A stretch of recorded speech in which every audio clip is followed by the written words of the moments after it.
একটি হারানো বিজ্ঞপ্তি। শাহবাগের কিছু ম্যাগি মশলা হারানো গিয়েছে, তারা দেশের মধ্যে, তাদেরকে কোনোভাবে খুঁজে পাচ্ছি না, তারা কোথায় আছে কেমন আছে আমরা কোনো খোঁজ খবর পাইতেছি না বেশ কিছুদিন থেকে।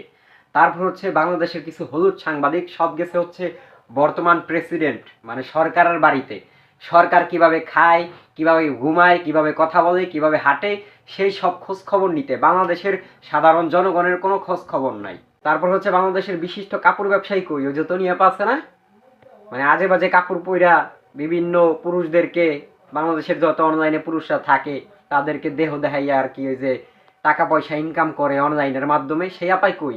5টা বিয়ে করার পরেও কইতেছে যে আমার স্বাধীনতা আমি পাইতেছি না জামাতের কারণে, জামাত আমাদেরকে ঘরে বন্দি করে রাখতে চায়। সে আপাই কই? আজকে সে কথা বলে না কে? এই ম্যাগি মশলাটা কই? এই সব ধরনের ম্যাগি এখন হারাইয়া গিয়েছে। এখন এতগুলা কথা কেন বললাম? বলার তো অবশ্যই কারণ আছে। নরসিংদীতে একটা মেয়েকে কিছুদিন আগে ধর্ষণ করা হয়েছে। তার বাবা সেই ধর্ষণের বিচার চাওয়ার কারণে তার বাপের সামনে থেকে মেয়েকে তুলে নিয়ে আবার ধর্ষণ করছে, ধর্ষণ করার পরে তাকে হত্যা করছে। আর সেটা করছে বর্তমানে যুবদল নেতা। এখন তো হলুদ সাংবাদিকরা এমপির বাড়িতে যাইয়া, তারপরে সরকারের বাড়িতে যাইয়া তো খোঁজ খবর নিবই। এখন তো আর দেশের খবর রাখার দরকার নেই, কারণ সরকার তো একজন হইয়া গেছে।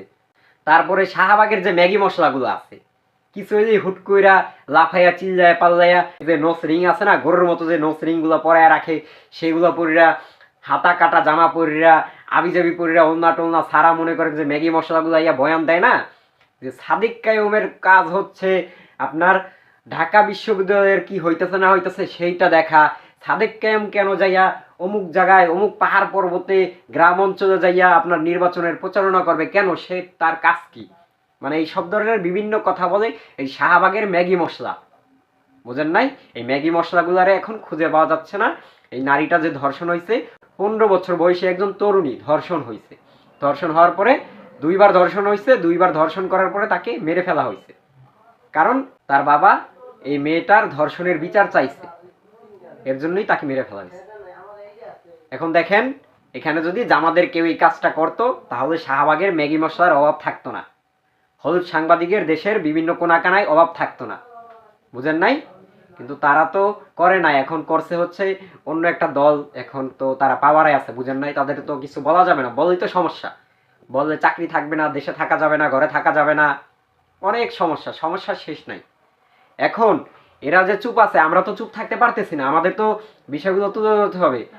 এখন কথা হচ্ছে এই যে মেয়েটা ধর্ষণ হয়েছে, বিচার চাওয়ার জন্য তার বাবা সেই মেয়েটাকে মেরে ফেলা হয়েছে, এটার কি হবে?